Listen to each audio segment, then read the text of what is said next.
Sérail. Les messages cachés du retour précipité de Paul Biya. 73 jours. Presque 2 mois et demi. C'est le temps que le président camerounais Paul Biya vient de passer hors du territoire national. Un record absolu dans l'histoire de sa présidence. Et ce jeudi 20 août 2026, un avion doit se poser à Nsimalène. À son bord, si les informations concordantes se confirment, le chef de l'État. Mais un retour peut en cacher plusieurs. Retour d'un homme? Retour d'un pouvoir? Retour d'une stratégie? La question reste entière. Et elle mérite qu'on prenne le temps de la poser correctement. Bienvenue dans ce décryptage de Kame News. Partie 1. Contexte et faits vérifiables. Reprenons la chronologie, factuellement. Le 7 juin 2026, Paul Biya quitte Yaoundé pour ce qui est présenté, officiellement, comme un court séjour privé en Europe. Rien d'inhabituel en apparence. Le chef de l'État a ses habitudes, notamment à Genève, où le couple présidentiel séjourne régulièrement depuis des années. Mais les jours passent. Puis les semaines. Le 7 juillet, un mois s'est écoulé. Le 21 juillet, 44 jours. Le gouvernement, par la voix de responsables du RDPC, assure alors que l'État fonctionne normalement. Un cadre du parti déclare publiquement que le pouvoir n'est pas vacant. Pendant ce temps, la présidence continue de communiquer. Des messages sont publiés sur les comptes officiels, des félicitations sont adressées à des chefs d'État étrangers, des décrets sont signés, des mouvements sont opérés dans la hiérarchie militaire. L'appareil d'État, sur le papier, tourne. Un mois plus tard, le 2 août, le ministre de la Communication, René-Emmanuel Sadi, est interrogé sur les ondes de RFI. Sa réponse, sobre, vise à couper court aux spéculations. Le président est vivant, il n'a pas démissionné. Pourquoi une telle précision devient-elle nécessaire? Parce qu'en l'absence de toute apparition publique du chef de l'État, aucune image, aucun discours, aucune prise de parole directe, le doute s'est installé. Un parlementaire de l'opposition va jusqu'à saisir le Conseil constitutionnel, pointant ce qu'il considère comme un vide juridique. La Constitution camerounaise, en l'état, n'encadre pas précisément la durée d'absence tolérable d'un président en exercice. Voilà pour les faits établis. Un départ le 7 juin, une absence de plusieurs semaines confirmée par de multiples sources, une communication officielle mais indirecte, et une interpellation institutionnelle bien réelle sur le plan juridique. Ce qui relève encore de la spéculation, l'état de santé précis du président, les raisons exactes de la prolongation du séjour, n'a, à ce jour, fait l'objet d'aucune confirmation officielle. Il faut le dire clairement, nous ne le savons pas. Et Kame News ne prétendra pas le savoir à votre place. Mais ce n'est pas tout. Car ce retour, aussi attendu soit-il, ne tombe pas n'importe quand. Partie 2. Le contexte politique et les tensions. Pour comprendre l'enjeu de ce retour, il faut remonter un peu plus loin. Paul Biya a 93 ans. Il dirige le Cameroun depuis 1982, 43 ans de pouvoir ininterrompu. Le 6 novembre 2025, il a prêté serment pour un 8e mandat, après une élection présidentielle tenue le 12 octobre 2025 dans un climat de vive tension. Le Conseil constitutionnel lui a attribué 53,66% des suffrages. Son principal adversaire, Issa Chiroma Bakary, crédité de plus de 35%, continue de revendiquer la victoire et conteste la légitimité du scrutin. La période post-électorale a été marquée par des violences ayant fait, selon les autorités elles-mêmes, plusieurs dizaines de morts et plusieurs centaines d'arrestations. C'est dans ce climat déjà tendu que s'inscrit l'absence prolongée du président. Et pendant ce temps, à Yaoundé comme dans les chancelleries, deux lectures s'affrontent. Du côté du pouvoir, rien d'alarmant. Le chef de l'État a toujours privilégié la discrétion sur sa vie privée, y compris sur ses séjours à l'étranger. Cette pudeur, disent ses partisans, ne doit pas être confondue avec une défaillance de l'État. Du côté de l'opposition et d'une partie de l'opinion.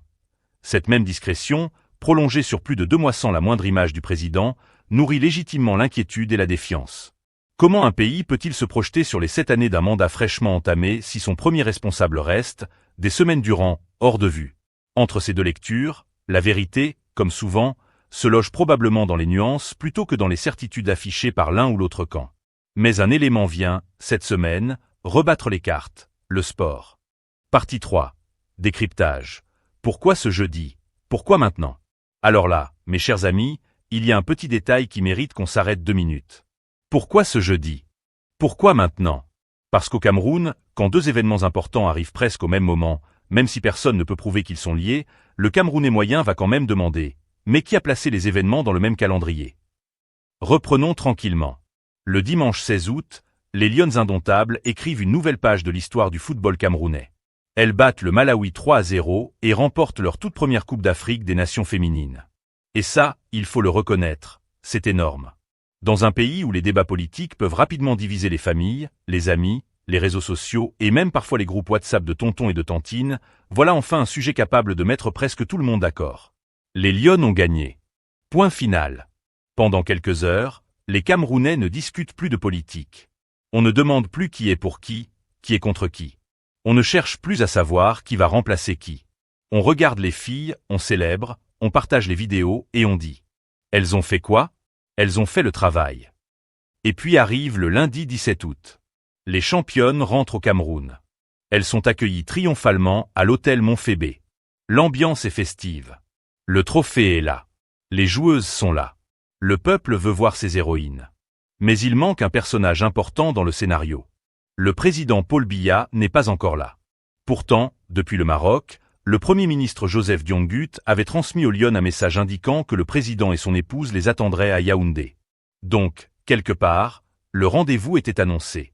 Sauf que voilà, les Lionnes arrivent avant le président. Au Cameroun, ça donne presque une scène de comédie. On nous a dit que le président nous attendait. Oui. Il est tout. Il arrive. Quand?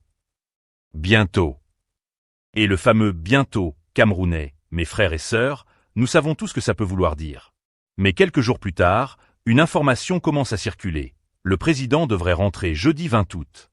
Le journaliste Polycarpe Essomba, correspondant de RFI, évoque des sources concordantes. Et de son côté, la CRTV prépare un dispositif important pour couvrir l'arrivée. Et là, forcément, une question se pose. Est-ce simplement le hasard? Peut-être. Il est parfaitement possible que la date du retour ait été déterminée pour des raisons totalement indépendantes de la victoire des Lionnes. Mais politiquement, le calendrier est tout de même intéressant. Parce qu'après une longue période d'absence, quel meilleur moment pour réapparaître publiquement qu'au milieu d'une séquence où le pays vient de vivre un moment de fierté nationale? Attention, cela ne signifie pas que le retour aurait été volontairement organisé pour profiter de la victoire des Lionnes. Nous ne pouvons pas l'affirmer. Mais en communication politique, le contexte compte énormément. Imaginez simplement l'image. D'un côté, les Lionnes indomptables, trophée à la main. De l'autre, le chef de l'État qui revient au pays. Au milieu, un peuple qui vient de célébrer une victoire historique. Même le réalisateur d'un film politique aurait dit « Bon, les gars, on ne touche plus au scénario. Tout est déjà en place. » Et c'est là que le sujet devient intéressant. Parce qu'un retour présidentiel n'est jamais uniquement une question de déplacement physique. C'est aussi une question d'image. Quelle image le public va-t-il voir? Quelle sera la première apparition? Comment sera organisée la réception? Quels responsables seront présents? Quel message sera diffusé? Et surtout, quelle impression cette séquence laissera-t-elle dans l'opinion publique? Parce qu'aujourd'hui, dans la communication politique moderne, une image peut parfois parler plus fort qu'un communiqué de 10 pages. Un président descend de l'avion. Il salue. Il marche. Il sourit. Il serre quelques mains. Et immédiatement, les réseaux sociaux commencent leur travail. Vous avez vu comment il a marché. Vous avez vu son visage. Vous avez vu qui était derrière lui. Pourquoi il a salué cette personne et pas celle-là?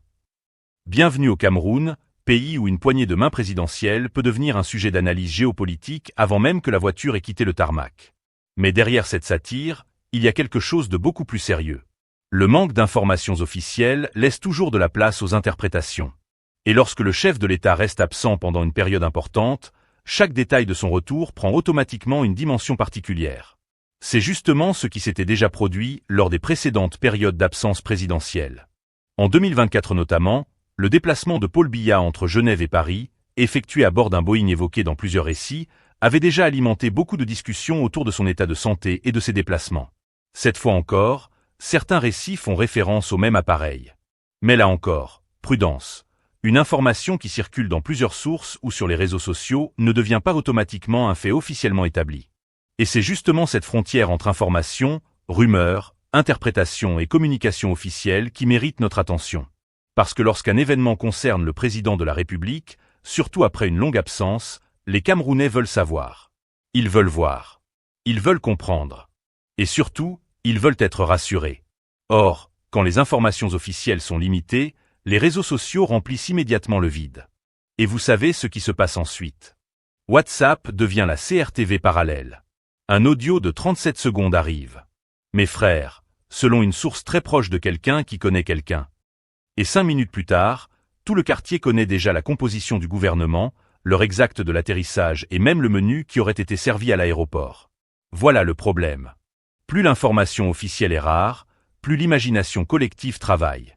Et cette fois, l'attention sera particulièrement forte parce que le retour intervient dans une période où l'opinion publique observe avec beaucoup d'attention les apparitions et les déplacements du président.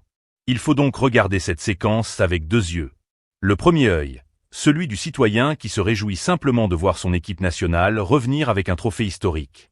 Le deuxième, celui de l'observateur politique qui regarde le calendrier, la communication et les symboles. Et ces 2 lectures peuvent parfaitement coexister. On peut applaudir les Lions sans transformer leur victoire en opération politique. Et on peut également analyser la communication autour du retour présidentiel sans affirmer qu'il existe nécessairement une stratégie cachée derrière chaque événement. C'est précisément cette nuance qui est importante. Car au fond, le véritable sujet n'est peut-être même pas de savoir si le jeudi 20 tout a été choisi à cause des Lions. La véritable question est plutôt: comment le pouvoir va-t-il utiliser, volontairement ou non, le contexte exceptionnel créé par cette victoire historique? Parce que le contexte est favorable. Le pays vient de vivre un moment de fierté. Les images des Lions circulent partout. Le trophée est visible. L'émotion est encore fraîche. Et au même moment, le président revient. La séquence médiatique est donc naturellement puissante. Et au Cameroun, lorsqu'une image est puissante, il faut la regarder attentivement. Parce qu'une image peut simplement être une image. Mais parfois, une image peut devenir un message. Et c'est peut-être là que se trouve toute la subtilité de ce jeudi. Pas nécessairement dans ce qui sera dit, mais dans ce qui sera montré. Le président qui descend de l'avion. Les Lions qui brandissent leur trophée. Les responsables politiques autour. La foule. Les caméras. La CRTV. Les applaudissements. Tout cela formera une seule grande scène. Et cette scène, qu'elle soit parfaitement spontanée ou soigneusement organisée, sera forcément interprétée par l'opinion. Alors, mes chers amis, coïncidence? Communication politique? Simple calendrier? Pour l'instant, impossible de trancher sans éléments supplémentaires. Mais une chose est certaine. Au Cameroun, quand les Lions ramènent la coupe et que le président rentre 3 jours plus tard, personne ne regarde simplement le calendrier. Tout le monde regarde le scénario.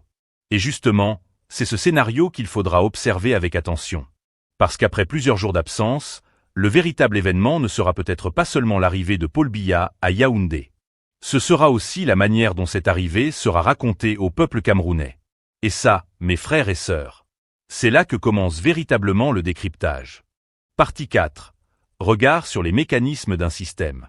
Mes chers amis, prenons maintenant un peu de recul. Et cette fois, laissons les personnes de côté pour regarder le mécanisme. Parce que derrière cette histoire d'absence présidentielle, il y a une question beaucoup plus large. Comment un État moderne gère-t-il l'absence prolongée de son chef? Et là, il faut reconnaître que chaque pays a ses habitudes. Dans certaines démocraties, quand le président s'absente longtemps, les institutions expliquent clairement la situation. On sait qui assure certaines fonctions, quelles sont les procédures et comment la continuité de l'État est garantie. Chez nous, la mécanique peut parfois paraître beaucoup plus mystérieuse. Le président part. Le pays continue. On attend. On pose des questions. Puis quelqu'un publie un message. Le président se porte bien. Et le Camerounais répond. Très bien, mais il est où? Nouvelle question. Quand est-ce qu'il revient? Et là, silence radio. Et vous connaissez le Cameroun. Lorsqu'il y a un silence, quelqu'un va forcément remplir le silence. C'est ainsi que commencent les audios WhatsApp. Mes frères, je viens de recevoir une information de quelqu'un qui travaille dans un endroit. Et 5 minutes après, le pauvre président a déjà été déplacé dans 3 pays différents. Un avion décolle quelque part? C'est sûrement lui. Un avion atterrit à Genève? Regardez bien, il y a peut-être le président dedans. Une photo ancienne ressort? C'est une photo récente, on nous cache quelque chose. Une photo récente apparaît? Pourquoi cette photo maintenant? Voilà comment fonctionne le grand laboratoire camerounais de la spéculation. Mais derrière cette touche d'humour, le phénomène est sérieux. Parce que lorsque l'information officielle est insuffisante, le vide informationnel devient un terrain idéal pour les rumeurs. Et plus l'absence se prolonge, plus la tension augmente. On commence à compter les jours. Puis les semaines. Puis les mois. Et finalement, l'absence elle-même devient une actualité. Jour 20, toujours absent. Jour 40, toujours absent. Jour 60, les réseaux sociaux commencent à chauffer. Jour 70, tout le monde devient spécialiste de la Constitution. Et lorsqu'une date de retour est finalement annoncée, tout le pays recommence à regarder dans la même direction. On surveille l'aéroport. On surveille l'avion. On surveille le cortège. On surveille la télévision. On attend l'image. Et lorsque l'image arrive, elle peut parfois être extrêmement simple. Le président descend de l'avion, salue les responsables présents et monte dans son véhicule. Mais cette petite séquence peut être interprétée pendant plusieurs jours. Comment a-t-il marché? Qui l'a accueilli? Qui était à sa droite? Qui était à sa gauche? Pourquoi telle personne était présente? Pourquoi telle autre ne l'était pas? Chez nous, même une poignée de main présidentielle peut devenir un grand colloque international sur WhatsApp. Mais pourquoi cette obsession autour de l'image? Parce qu'une image permet de mettre fin, au moins temporairement, à une partie des interrogations. On ne donne pas nécessairement toutes les explications. Mais on montre. Et parfois, montrer suffit à calmer une partie de l'opinion. C'est ce qu'on pourrait appeler la politique de l'image. Une image du président. Une image avec un responsable étranger. Une image à l'aéroport. Une image dans son bureau. Et tout le monde doit essayer de comprendre ce que cette image signifie. Mais voilà le problème. Une image ne répond pas forcément à toutes les questions. Elle peut montrer que quelqu'un est présent. Elle ne permet pas nécessairement de connaître l'état réel d'une situation. Elle rassure. Mais elle n'explique pas toujours. Et c'est précisément là que se trouve le véritable débat. Il ne s'agit pas de demander au pouvoir de transformer la vie privée du président en émission de télé-réalité. Non. Mais lorsqu'une absence devient exceptionnellement longue et qu'elle suscite des interrogations nationales, la question de la communication institutionnelle devient légitime. Parce que le président n'est pas seulement une personne privée. Il est aussi le chef de l'État.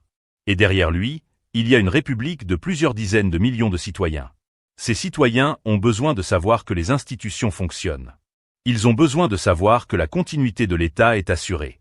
Ils ont besoin de comprendre les règles. Et surtout, ils ont besoin de pouvoir distinguer une information officielle d'une simple rumeur circulant sur les réseaux sociaux. C'est là que l'affaire devient intéressante. Parce que le Cameroun n'est pas un pays qui s'arrête lorsque le président voyage. L'administration continue. Les ministères continuent. Les décisions administratives continuent. Des décrets peuvent être signés. Des nominations peuvent être effectuées. Le gouvernement peut continuer à travailler. Donc oui, l'État fonctionne. Mais la question n'est pas seulement « Est-ce que l'État fonctionne ?» La question est aussi « Est-ce que les citoyens comprennent suffisamment comment il fonctionne pendant cette absence ?» Et c'est une nuance extrêmement importante. Parce qu'un État peut fonctionner administrativement tout en laissant une partie de sa population dans le doute sur la situation au sommet. Et lorsqu'un parlementaire de l'opposition saisit le Conseil constitutionnel sur cette question, cela montre justement qu'au-delà des réseaux sociaux et des commentaires de comptoir, il existe un débat institutionnel réel. La question n'est donc plus uniquement « Où est le président ?» Elle devient « Que prévoit exactement notre système lorsque l'absence du chef de l'État devient exceptionnellement longue ?» Et ça, mes chers amis, c'est une question qui dépasse largement la personne de Paul Biya. Parce qu'une institution doit normalement être capable de fonctionner indépendamment des personnes. C'est même le principe d'une république. Les personnes passent. Les institutions restent. Enfin, normalement. Parce que sinon, chaque fois qu'un président part en voyage, tout le pays doit sortir la calculatrice pour compter les jours. Et justement, c'est là qu'on arrive au véritable coût de ce type de communication. Le silence peut sembler pratique à court terme. Mais à long terme, il peut produire l'effet inverse. Plus on explique peu, plus les gens cherchent leurs propres explications. Et plus les explications alternatives se multiplient, plus il devient difficile de distinguer la vérité de la spéculation. C'est comme une marmite camerounaise. Tu mets le feu. Tu fermes le couvercle. Tu ne regardes pas ce qui se passe à l'intérieur. Mais à un moment donné, ça va commencer à bouillir. Conclusion. Des images ou des actes. Alors, mes chers amis, revenons aux faits. Paul Biya a quitté le Cameroun le 7 juin 2026. Son absence prolongée a suscité de nombreuses interrogations dans le pays et sur les réseaux sociaux. Pendant cette période, l'administration camerounaise a continué à fonctionner, notamment à travers des décrets, des nominations et l'activité gouvernementale. Une question institutionnelle concernant les longues absences présidentielles a également été portée devant le Conseil constitutionnel par un parlementaire de l'opposition. Et maintenant, Après cette longue période d'absence, un retour est annoncé pour ce jeudi 20 août. Tout cela intervient quelques jours seulement après le sacre historique des Lions indomptables. Mais soyons très clairs sur un point. Nous ne pouvons pas affirmer que les deux événements ont été volontairement liés. Le calendrier peut être une coïncidence. Il peut aussi avoir été pris en compte dans la communication. Mais sans preuve, il faut rester dans le questionnement, pas dans l'affirmation. Et c'est précisément ce qui doit guider notre analyse. Parce que nous savons certaines choses. Mais nous en ignorons encore beaucoup. Nous ne connaissons pas, sur la base des informations publiques disponibles, l'état de santé réel du président. Nous ne connaissons pas avec certitude toutes les raisons ayant conduit à cette absence prolongée. Et nous ne savons pas encore comment Paul Biya entend exercer concrètement ses responsabilités dans les prochains mois. Voilà pourquoi le retour de ce jeudi ne doit pas être considéré uniquement comme l'arrivée d'un avion. Il sera aussi un moment politique, un moment institutionnel, et surtout, un moment d'observation. Les Camerounais regarderont, les médias regarderont, l'opposition regardera, les réseaux sociaux regarderont. Et naturellement, les Camerounais vont zoomer sur la vidéo jusqu'à voir les pixels. Mais au-delà des images, il faudra regarder les actes. Parce qu'un président peut apparaître devant les caméras. Mais ce qui compte ensuite, c'est ce qui se passe dans le pays. Quelles décisions seront prises? Quelle sera l'activité présidentielle? Quels dossiers seront traités? Quel sera le rythme de travail? Quelle communication sera donnée aux citoyens? Et surtout, quelle sera la place de la transparence dans cette nouvelle séquence? Parce qu'une image peut rassurer aujourd'hui. Mais ce sont les actes qui construisent la confiance demain. Et peut-être que c'est finalement cela que le Cameroun attend. Pas nécessairement de connaître chaque détail de la vie privée du président, mais de savoir que la République dispose de règles claires, que les institutions fonctionnent et que les citoyens ne sont pas obligés de devenir détectives pour comprendre ce qui se passe au sommet de l'État. Alors, mes chers amis, après tout ce que nous venons de voir, je vous pose une question très simple. Que attendez-vous réellement de ce retour? Une image? Un discours? Des explications? Des décisions? Ou simplement que le pays reprenne son fonctionnement normal sans autre polémique? Dites-moi franchement ce que vous en pensez dans les commentaires. Et surtout, gardons une chose en tête. Questionner n'est pas accuser, analyser n'est pas condamner, et demander des explications n'est pas forcément chercher le scandale. Notre rôle, c'est de regarder les faits, de poser les bonnes questions et de laisser chacun se faire son opinion. Alors, si vous aimez ce type de décryptage, abonnez-vous à Kamenews, activez la cloche et partagez cette vidéo autour de vous. Parce que dans ce pays, une chose est certaine. Quand on croit que le feuilleton est terminé, quelqu'un, quelque part, est déjà en train d'écrire l'épisode suivant. Et cette fois encore, Kamenews sera là pour décrypter avec vous.